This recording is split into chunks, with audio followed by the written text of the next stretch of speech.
నా సామి నిన్ను స్వామి స్వామి అంటంటే నా పెనిమిటి లెక్క సక్కంగుందిర సామి నా సామి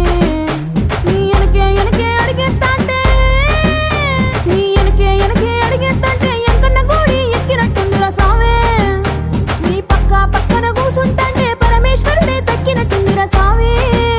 నువ్వు ఎల్లే దారి సుత్తా ఉంటే ఎరే ఎండినట్టుందిర సామి నా సామి నా సామి రర సామి బంగారు సామి మీసల సామి రోషల సామి